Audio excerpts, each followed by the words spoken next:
Good afternoon. It's late in an election season, and we're late. All the fault of the platform as we're functioning or running it here at Carnegie Endowment for International Peace. I'm Ian Klaus, the founding director of Carnegie, California, the West Coast Center of the Carnegie Endowment for International Peace, the oldest think tank in the United States. The Carnegie Endowment for International Peace has 5 global centers in Brussels, Berlin, formerly Moscow, Beirut, Beijing/Singapore, and Delhi. And now we have a location here in California. And we're here because we think that which happens in California around democracy, around migration, around climate change, around technology matters to the world. And we think what happens in the world, whether it be in Asia, Latin America, Europe, matters to the Africa, to California. And so we think about those connections, and we feel very fortunate today to be joined by the leading voices at 3 of the leading platforms that are exploring the role of California or its regions in the world, or even just more locally, neighborhood by neighborhood, community by community. Let me tell you really quickly while we're here, Mark Baldessari, a non-resident scholar at Carnegie, California, and I and 2 of our colleagues earlier this week published our 2nd annual California Global Affairs Survey, which asked Californians how they think about the world. And we found that 1, Californians are worried about democracy globally and locally. And they believe that what happens in DC, for example, influences the quality of democracy and policy in California.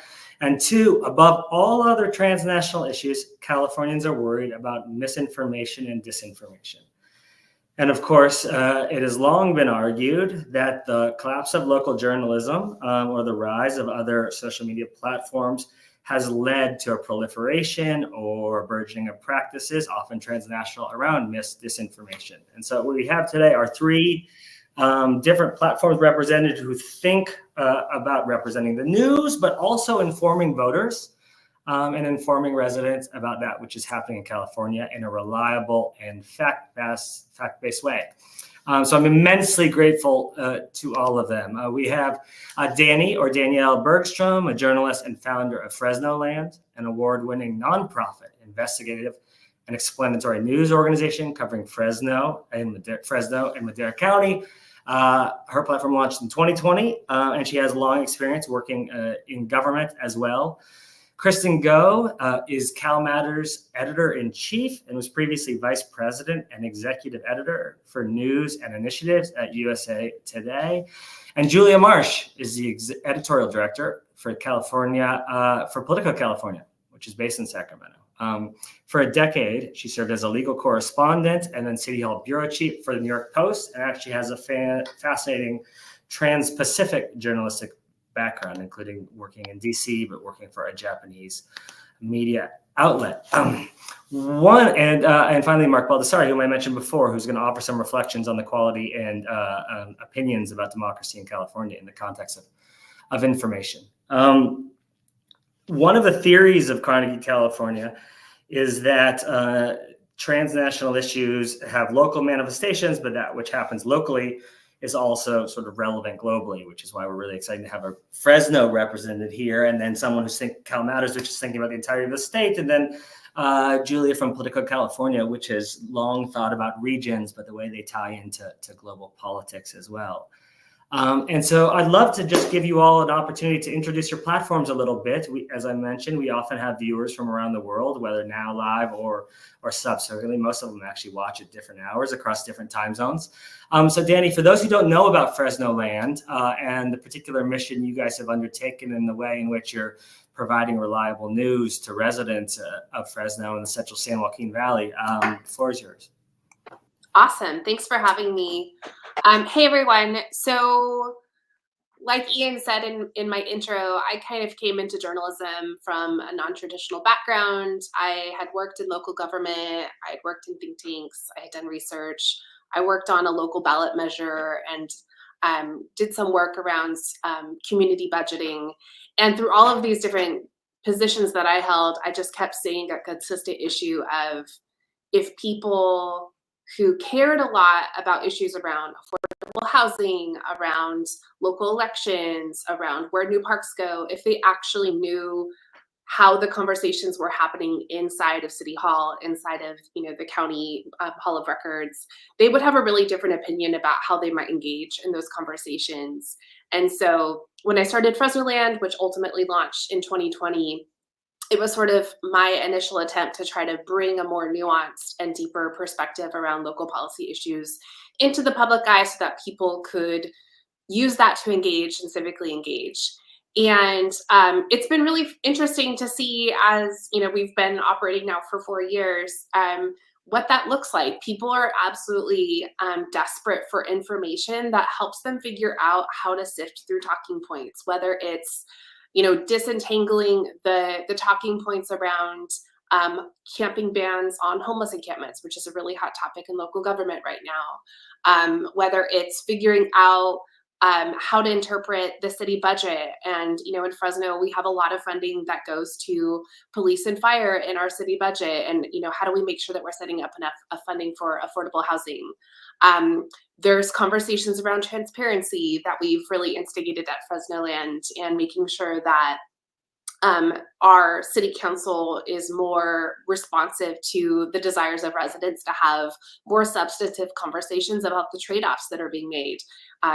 We actually have, our reporting has instigated a litigation against the city over the lack of transparency of the budget subcommittee. So local governments local journalism continues to play a really important role, certainly in Fresno, in making sure that people have more access to this decision making, that they really understand the role that local decision makers have and what role they can have to make sure that when they're showing up and getting their 2 minutes at, during public comment at the community meeting, that they have the most impact in that process.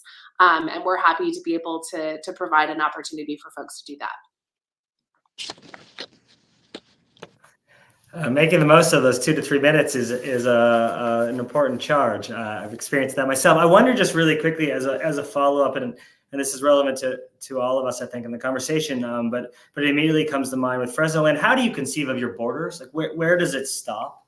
Where you're reporting from, and places about which you're educating? How did you come up with that concept?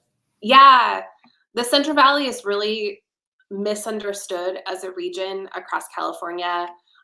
Technically, it extends north of Sacramento all the way down to Bakersfield, but from a local perspective, we have personally defined Fresno and Madera County as our center of locus, in part because we do so much work around local government accountability. And at the end of the day, when it comes to decisions on housing and land use and transportation and air quality and parks, those are really made at the city and the county level. They're not made at this regional level that crosses the Central Valley. And so the actors that are influential in Fresno are actually quite different than the actors that are influential in Modesto or in Stockton or in Bakersfield. And so we've really decided, let's work where we can be the most effective, and let's stay in Fresno. Now, Fresno and Madera County is still 1.5 million people. That's larger than than some US states. And so I think people forget the magnitude of scale that we deal with in California. Fresno, in the eyes of the Bay or LA, is quite small. And we're also, raising our hands here in Fresno and saying, actually, we're larger than Oakland and we're larger than Sacramento. We just have a more suburban, rural feel in a lot of our politics, which is part of the misconception.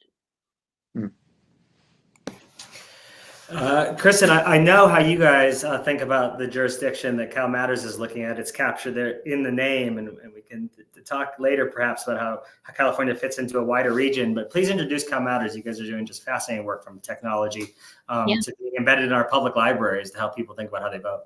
Yeah, absolutely. Cal Matters was started about 9 years ago as the mainstream media was cutting the number of people who are covering the Capitol. And, it really is important that people understand how the decisions that are made in Sacramento, or basically any capital, impact their lives. And so that's how we were founded.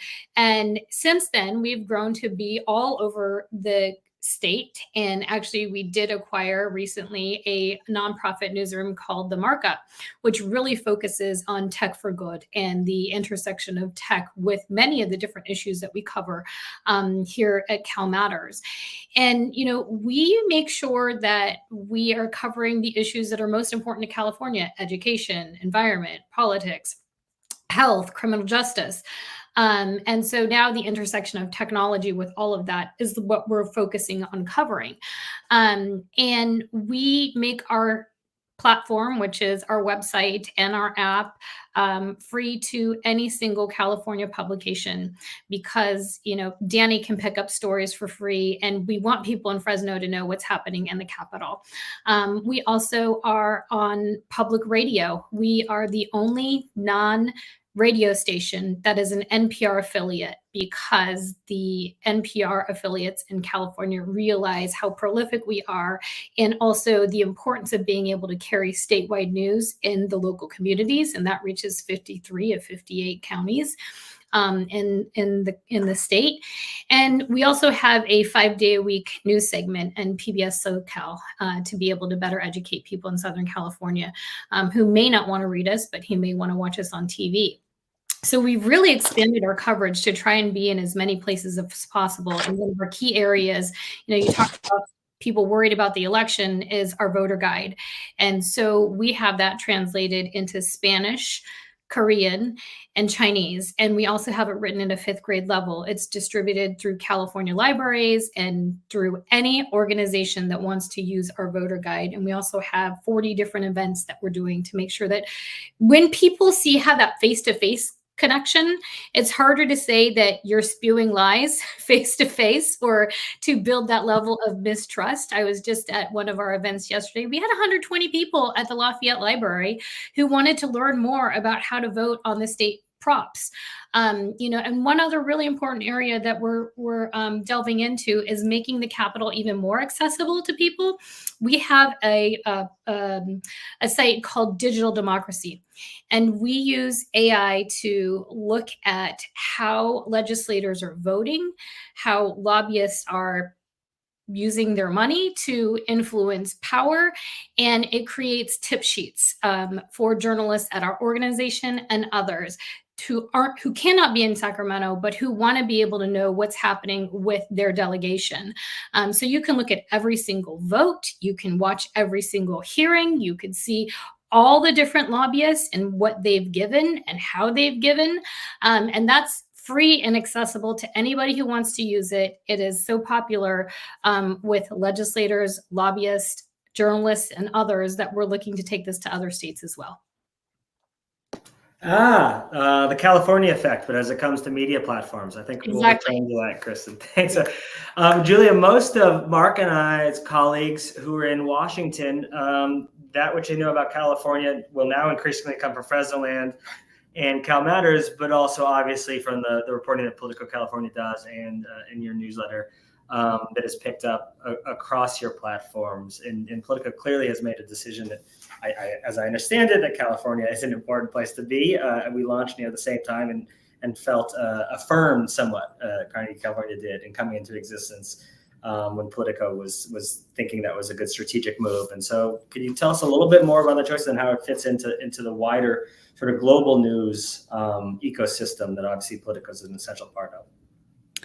Thanks, Ian, and thanks for having myself and Danny and Kristen assembled here. It's really exciting to see all the work that these different news organizations are doing in a state that really has suffered from decline of local and regional and statewide media. I agree, Ian, when you were, I also felt affirmed when you were talking, because I think we see California the same way. We see it as a global power center. And in this increasingly connected world, what we do in California, has a ripple effect in power centers around the globe, from Washington to Brussels to London, and of course beyond. We are, as it says behind me, we are in California for California. So we're not parachuting in. We have 22 journalists in the state.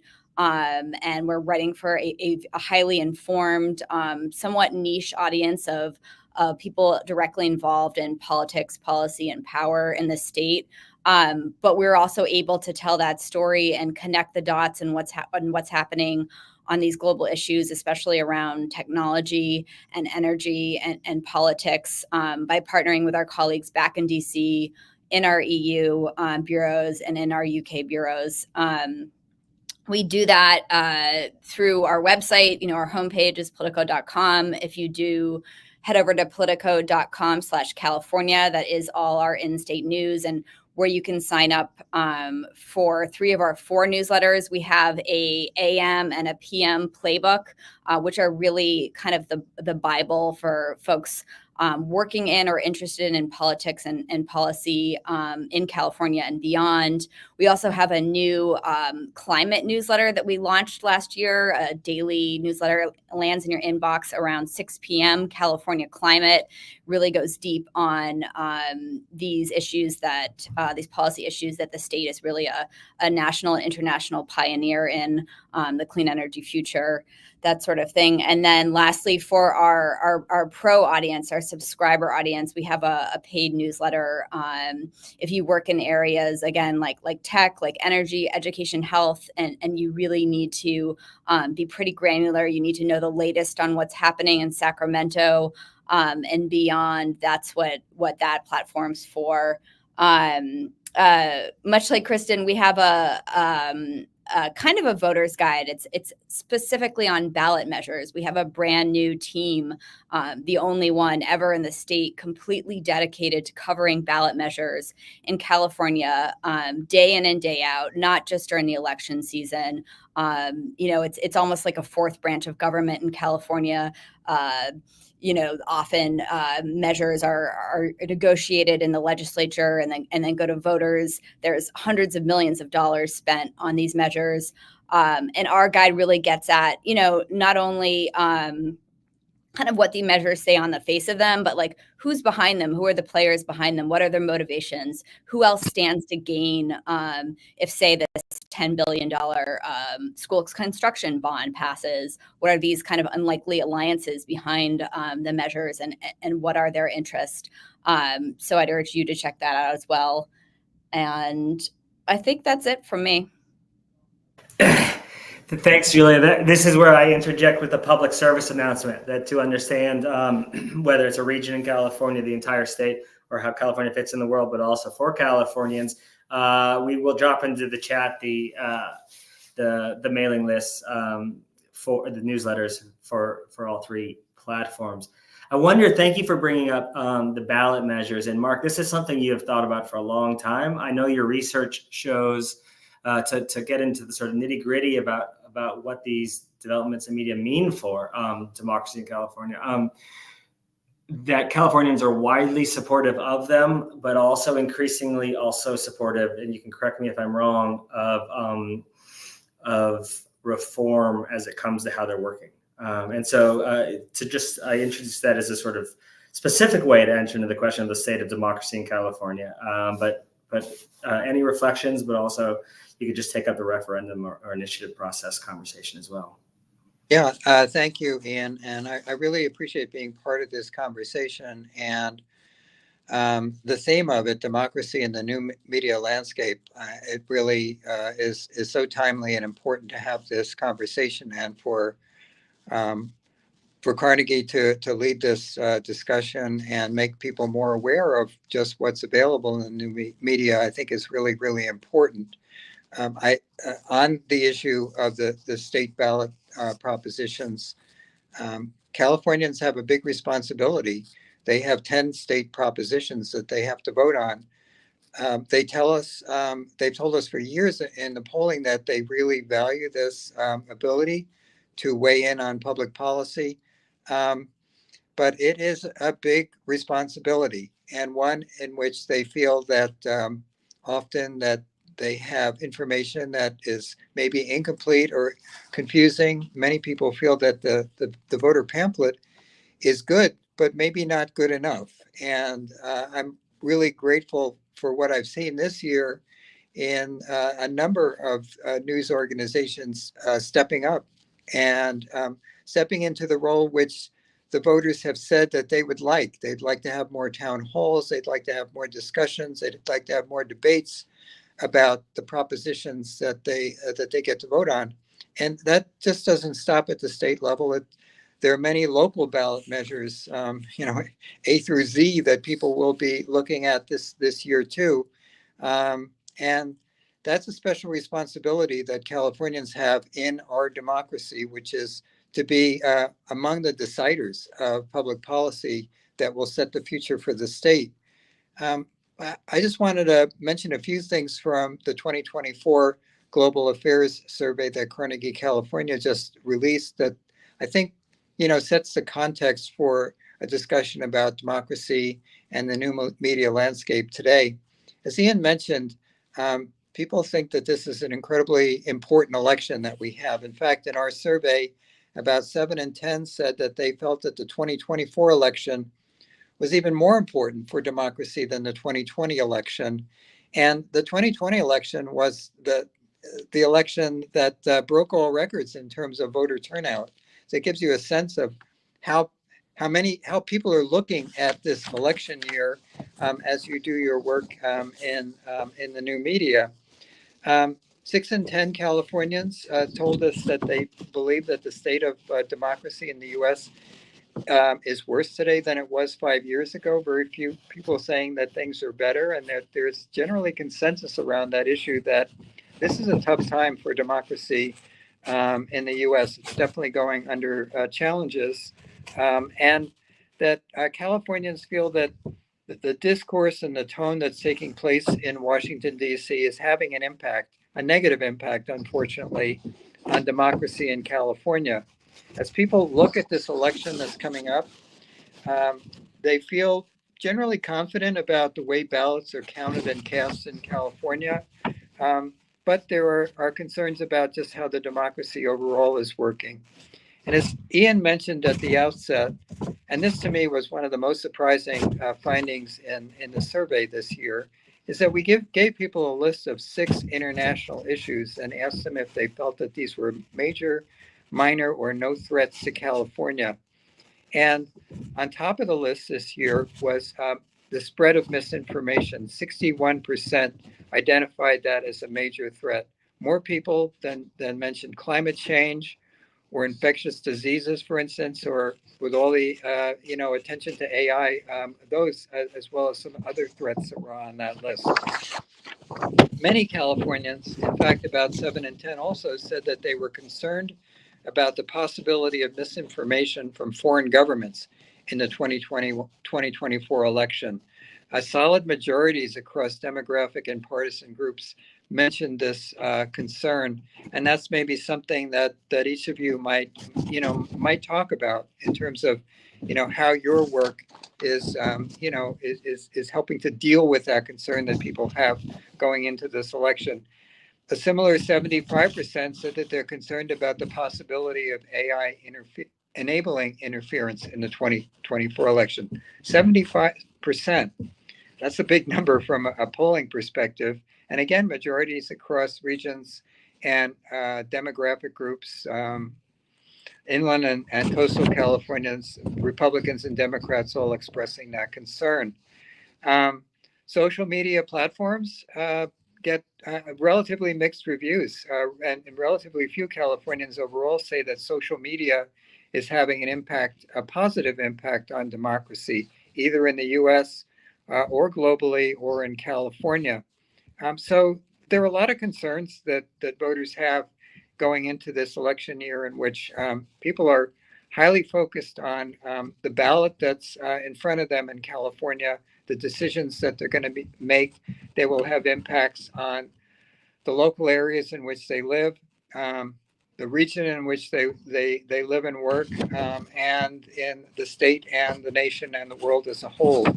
So really grateful for all the work that you're doing, and looking forward to hearing more about your endeavors in this very important area of work for California in the media. Thank you so much. Thanks, Mark. And obviously, you all don't have the same, exactly same readership or viewers or listeners, but you share jurisdiction, and they're. So I wonder on this point of misinformation, and perhaps we could start with you, Julia. When we asked the question, it was framed as a transnational phenomenon. And of course, you are for Californians, but as you mentioned, with bureaus in the UK and DC and Brussels, the instability of the fact The difficulty to get a reliable evidence-based approaches to whether it be policy or politics might not be entirely new, but it's certainly something that people seem to be fearing in a new way. Do you all think about this and identify not just approaches to ameliorate it, but how do you sort of diagnose the problem of the information ecosystem in which you all operate? I think one of the ways that we approach it is pretty basic, and it's by being as nonpartisan as possible, right? Like we really strive to be nonpartisan and to cover issues from different sides. I think that is increasingly rare, especially in the U.S. and elsewhere.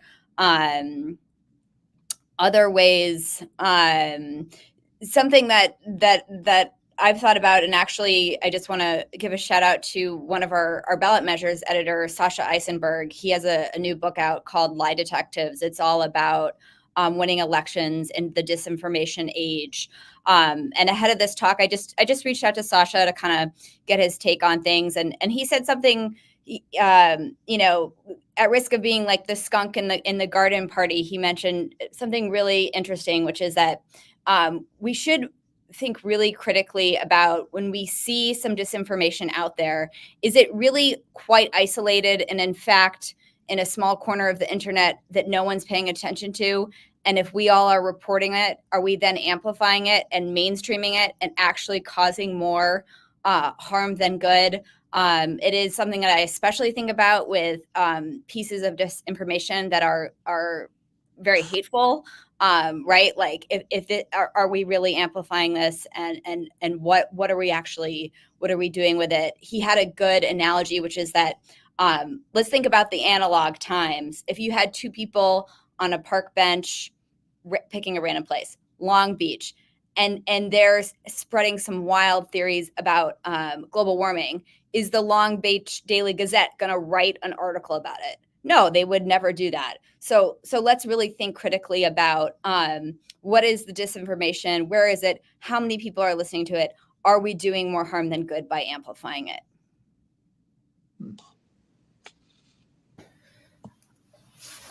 It's a fantastic to debunk or just ignore. I mean, I think we've had this debate around the 2016 election for the last 8 years. Kristen, you all obviously practice not just in being nonpartisan, but also this would be the same for Politico California. But the way you described your own platform was sort of very intensely committed to transparency in a way. Is there a relationship there that you see between the sort of ability to confirm facts and take an evidence-based approach and transparency, and to debunk or not debunk, just ignore, if that's the option, unreliable facts or rhetoric? I think if we are going to choose to write about something that is misinformation, we're going to try to put it into context. And I think to Julia's point, like, how widespread is this? One thing that, I think for those who are not Californians who may not realize is, that at the state level, this is trying to be addressed. Now, legislation doesn't always fix everything. But the governor did sign into law 3 different pieces that address platforms, AI, and misinformation. One, if one of the laws looks at whether if AI is used, it needs to be clearly marked as that. Others try to get ahead of misinformation or some of the AI deepfakes and ban it during certain time periods. And so, I think at the state level, they're trying to address this as well. Now, whether that works or not, some of this is being challenged in court, still TBD. But that's also why it's really important we do what we do, and provide that context. And especially for election information, we're working with an unprecedented number of community partners to make sure that where they get information from, we're working with them to provide that. Right. So in Fresno, Danny, we're partnering with you guys on different election events. One of the places that has had huge problems with misinformation is Stockton, California. That's my hometown. The mayor there, Mayor Tubbs, several years ago was ousted, and he credits a disinformation campaign from a social media site, a news site, for his ouster. And so there is another news organization called Stocktonia, a nonprofit news organization that we're partnering with. We did election events with them. We're working with them on coverage, because it's really important to make sure that the areas that don't have information, that misinformation does not spread. Every community in California deserves to have quality information so that they can educate themselves on what's happening in their community. That just folds naturally to you, Danny, but I'd like to throw a question sort of on top of that. And please, for all those who are joining us live, you can drop questions into the chat, and we'll pass those along too, because we definitely have to open this up to conversation. Although I have a lot more questions that I'd like to ask, some of which are close to gotcha questions, but we'll save those for later if there's time left.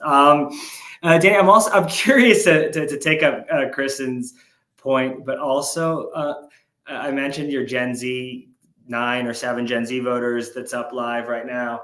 And one of the things I was struck by in it was the sort of, for lack of a better term, sort of humanizing effect of the conversation that would provoke some civility. Politics is a contact sport, and we're all in it one way or another. But I also sort of noticed that you host debates and that you encourage people to sort of share stories that bring even their homes into the context of voting.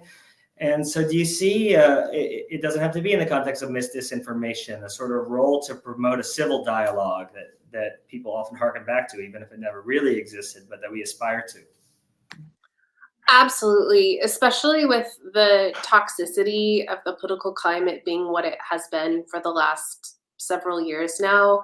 I think for a lot of young people in particular, it's been very off-putting because they don't see the concerns that they have reflected in those conversations. Most often, questions around how am I going to afford rent in my house? Rent is going up on my apartment again. How am I going to afford my car loan? Am I going to get a car loan? Am I ever going to be able to buy a house? You know, those are the types of things that when we talk to young people, it's front of mind.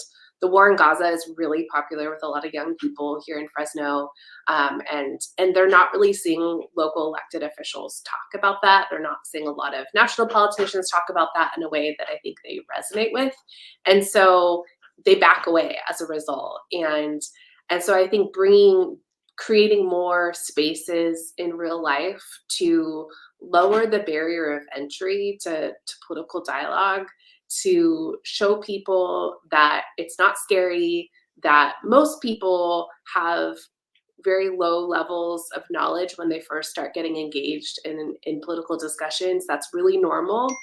No questions are done. I think that really helps people start to get more familiar. We're hosting an event next week called Ballots and Booze. And it's like a costume event where you're, Halloween costume, get some candy, grab a beer, chat about elections, like very low intimidation factor, just starting to socialize the concept of like, if you have questions about your ballot, like there's no bad question. We want to just be available and accessible. But I think that's like one of the concerns we have misinformation is absolutely a problem at the local level here, and it shows up in different ways. But part of the misinformation battle that we have is this notion that your vote doesn't matter, that your perspective is not heard, and that showing up doesn't really make a difference in elections. Lowering the barrier of entry into political dialogue is a fantastic mission, I think. Mark, I think that we're all aware. I wonder if you might want to mention the sort of shift, speaking of political activity, from 2020 to 2024, the March primary, in terms of just dramatic turnout, and then something that was not notably dramatic, and what that might mean for democracy in California. Yeah, I mean, the turnout was surprisingly high in 2020, which was the first time that every Californian got a ballot in the mail, every Californian who was registered to vote. And of course, this was during the pandemic as well.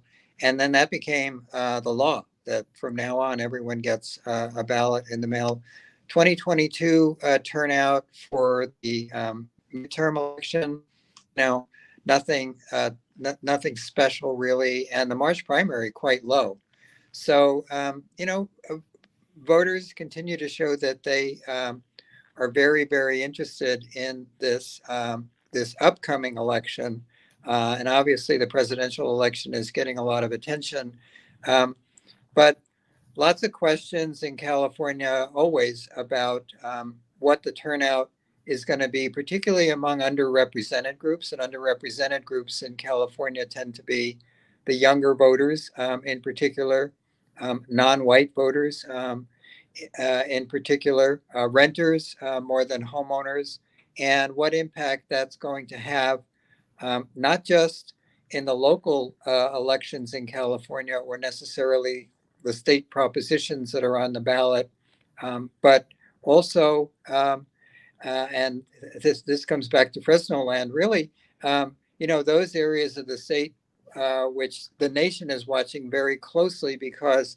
there are a number of house seats that are considered very competitive, and small differences in turnout could make a big difference in terms of who wins those seats and then what party is going to be in control of Congress. So lots of questions about what type of follow through there'll be on the 22 million people who received that ballot in the mail, and how many will return them before Election Day. We mentioned intergenerational issues, and Danny mentioned Gaza, and I'll just quickly mention that in our recent global affairs survey, the war in Gaza was the issue among which a very obviously international issue that we saw the biggest generational divide in terms of how people thought about it policy-wise between people over 65 and under 29. But we have a question here that I think is a good one from Nancy. Thank you for it. And she's asking about non-English media in California and the disinformation, misinformation space. And we translate everything we do into Spanish, but we can't translate it across all the languages that are spoken in California. And I don't think this has to be considered necessarily just in the context of misinformation. We could ask the question in the context of guidance for voting and just lowering the barriers into political dialogue or knowledge, to add something on there, Danny. But does anyone want to jump in there with thinking about working across languages in the democratic/media space? Yeah, I can talk a little bit about some of the work that the markup has done, but there's been a huge spike in misinformation for Spanish speaking people, as well as for Vietnamese. When you think about how platforms are used, there's barely moderation on content in English. So when you think about how they moderate content and what's valid and what's not in other languages, it's not. And so the ability for misinformation to spread is huge. That's part of the reason why we have worked with to translate our voter guide into multiple languages, to make sure that people who want it can have access to that kind of information. Danny, you look like you're shaking your head, so I will let you have some time. Yeah, I mean, definitely echoing what you're saying, Kristen. And what we've seen in Fresno locally is that media outlets that serve Spanish speakers, that serve people who speak Hmong, that speak other languages, are really getting decimated and hit even harder than other more mainstream English-speaking local media. The Hmong TV station in Fresno just closed last month. Univision, which is probably the most popular source of local news for people who primarily get their news in Spanish in Fresno, their staff is very, very minimal, and their ability to do anything beyond sort of press release journalism is really limited. And so I think those limitations make it really difficult to counter a lot of the misinformation that's popping up. We translate, like Cal Matters, our voter guide into Spanish, but a lot of the effectiveness of being able to reach other communities is having those pre-existing relationships. And so I think that's like an ongoing challenge that we have at the local level is, as a primarily English speaking outlet, we haven't built those relationships. And so, you know, you have to be thinking about how you're building relationships and awareness in Spanish speaking communities in particular way before election season comes around in order to be effective.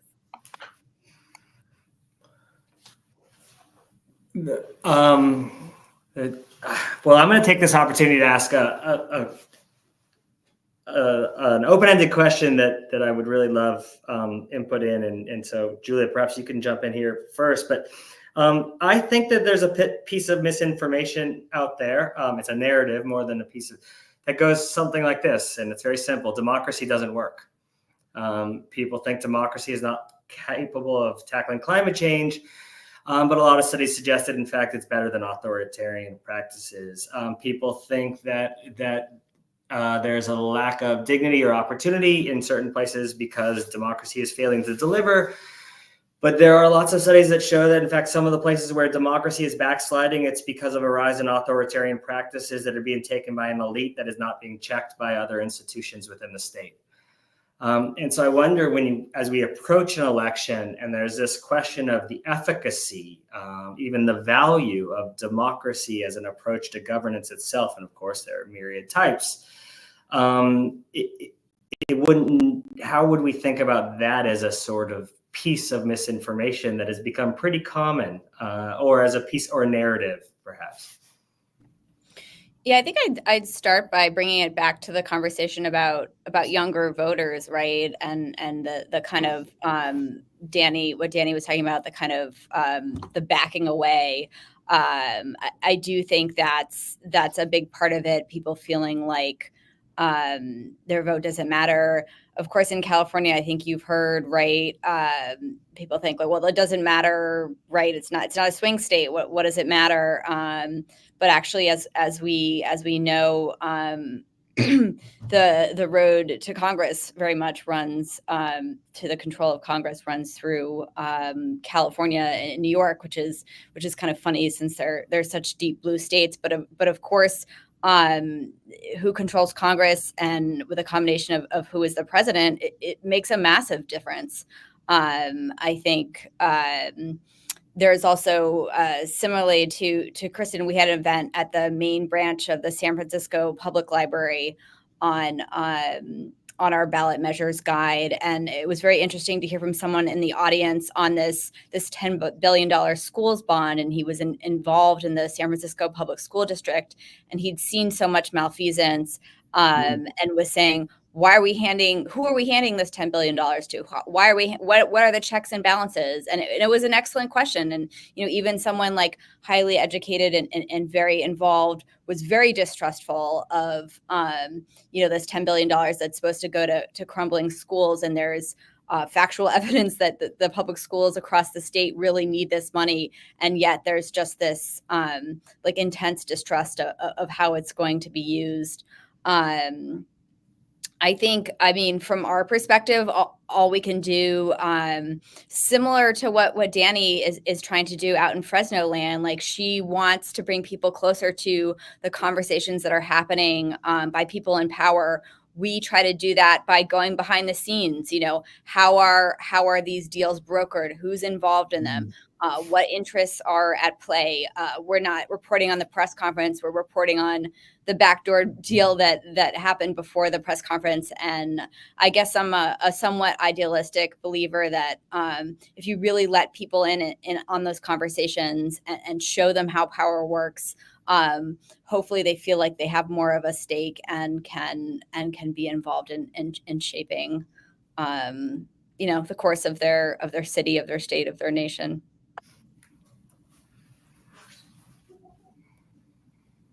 Mark or Kristen or Danny want to tackle from your perspectives the grand narrative that democracy is failing when in fact lots of analytics suggest that in fact it delivers really quite well, but people don't always feel that way? I mean, I can say when I worked on the other end before I was a journalist, I was involved in a citizen-led ballot measure that got support to bring almost $40 million a year in funding for parks in my community. And that was because a lot of high schoolers started organizing almost 15 years ago because they felt like they didn't have good parks. And I feel like there are these really beautiful stories of people standing up and pushing through systems with help from people who understand how to navigate those systems. And so I know it's possible. Now, being on the journalism side, where a lot of my job now is to point out where systems are broken and where there might be places to fix it. The criticism I hear most frequently from elected officials, from their handlers, is you're making us look bad and no one's ever going to trust us.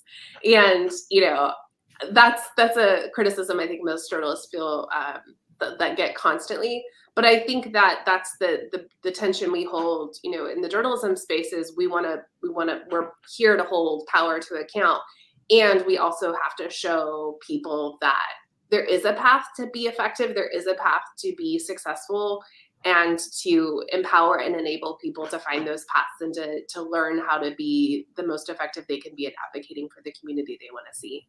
But it's hard. It's not easy. So, if I may, I have just would like to make a couple of comments, and that's really about what each of you is doing in your jobs that is helping Californians overcome what is a sense of distrust that they have about the federal government and the state government in particular, even more so than the local government. But I think that,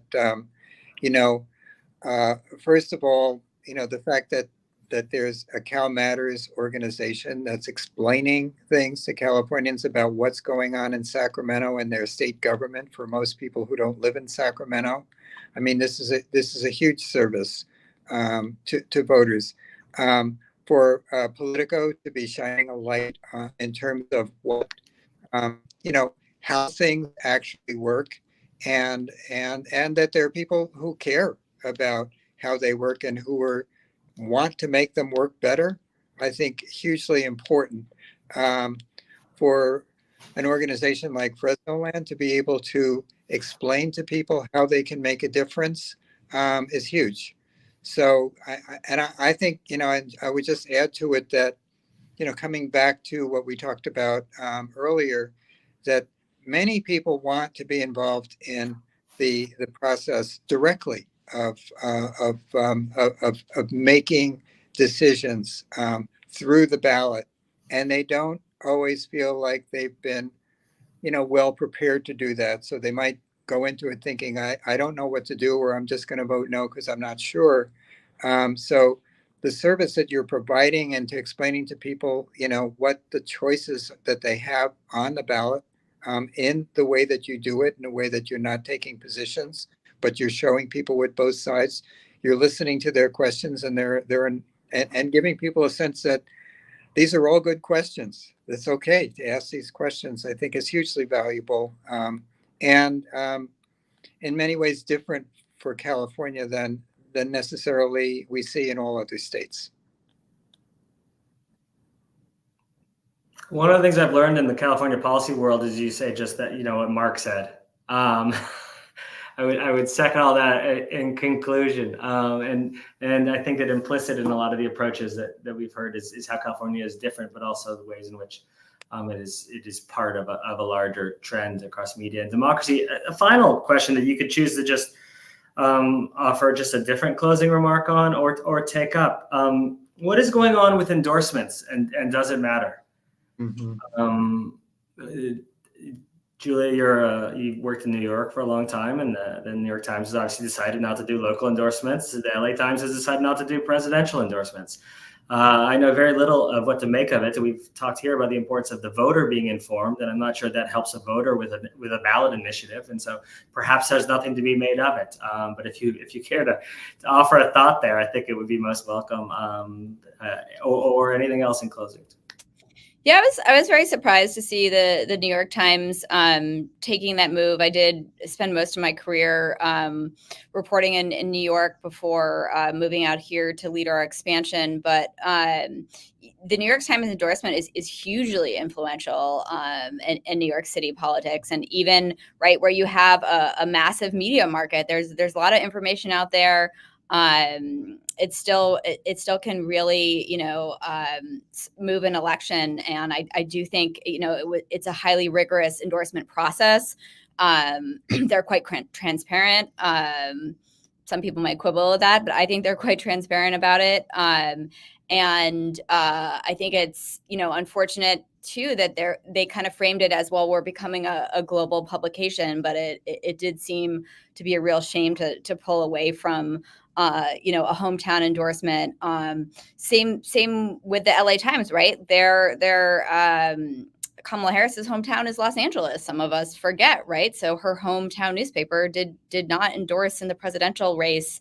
And Politico does not do endorsements, but we really do see, I think, also on these ballot measures, right? These statewide ballot measures, there's a loss of endorsements there. And it just further deprives voters of going in informed and confident, and the risk of what Mark said is just voting no, because they don't feel prepared. I'll jump in. I think that endorsements are important. We don't do them at CalMatters. We are nonpartisan. What we do offer are arguments for and against different propositions or candidates. But I think for voters, they're incredibly helpful, because as a voter, you know where you stand ideologically. And so you're likely going to go to the publications that you believe might align with your ideology, or to a publication that you want to see what they're saying, because they don't always align. And the arguments about why somebody or why an organization may endorse or go against something, they're helpful to read. I think they're instructive for voters to challenge how they may be thinking about something. And so I do think that they are important as a tool for voters. They shouldn't be the end all be all, but they're one important point for people to look at as they're educating themselves before they mark their ballot.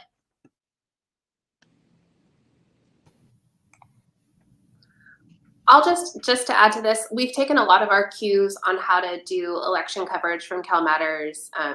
They've set a really wonderful example for many local and state publications on how to educate voters from a nonpartisan perspective. We too are nonpartisan, and so we don't make endorsements. And there's been a lot of chatter in our local sphere about whether endorsements, especially from, newspapers, media companies, even holds any weight anymore. That being said, in Fresno, there's just even a lack of organized material on who is endorsing what all in one place. So we've just started there. And again, following the lead of CalMatters, we have in our voter guide, you can get all of the endorsements in one place, which amazingly, no one has really done this before in Fresno. And so that alone can be helpful. And we share that on Instagram. And so in our voter guide materials, you can flip through the carousel and be like, oh, here's the endorsements for this candidate for supervisor. And it's, I try to tell people, like, this is some of the best shorthand you can get to really understand when two candidates look really similar, which we have a couple of races here in Fresno where ideologically the candidates seem very similar, but then you start to look through the endorsements and you're like, oh, okay, this is going to help me understand why this person is going to be different than this person. But I love the idea of doing pro and con arguments, and hopefully we'll evolve in that direction.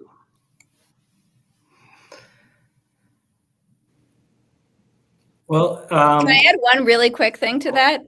I just got me thinking back to my reporter days, and none of us do them, but another advantage of newspapers doing endorsements is typically, at least at the New York Post where I used to work, they would often let reporters sit in on this endorsement process and ask questions, right? Oftentimes, candidates are avoiding journalists, asking the hard questions, and here a candidate is seeking the endorsement of the paper, and you get a real, a really nice platform with them, and really get to have them on the record on some really important questions. And the newspapers provide that in the editorial too, right? They'll say, like, so-and-so wouldn't answer this question, or they gave a different answer to us than they gave in a debate. So I do think it is a real public service, and it's another kind of sad a ramification of the deterioration of the news media? It's a trope of modernity that it's late, and our technology was late to get this platform up and running, and we're grateful to everyone's patience. It's late modernity, it's late capitalism, it's the late Anthropocene, it's late California as people are leaving the state. But the more I look around, the more I understand it to be early days in lots of different ways in California. And that's one of the things that inspired us to have this conversation with Julia and Kristen and Danny and Fresno Land and Cal Matters and Politico California, because it feels like it's an early and fascinating ecosystem around media and the news that will buttress and has an essential role to play in our democracy, both here locally, but also across the United States and really the world, to be honest. And so that's my version of Mark's endorsement that he shared earlier. But let me, on behalf of Carnegie, California, thank you all for spending the time. It could not be a busier time of year for you guys, and thanks for sharing with the watching public your viewpoints and your experience and your ideas. We look forward to reading them over the next 2 weeks and well beyond. Thank you. Thank you. Thank you.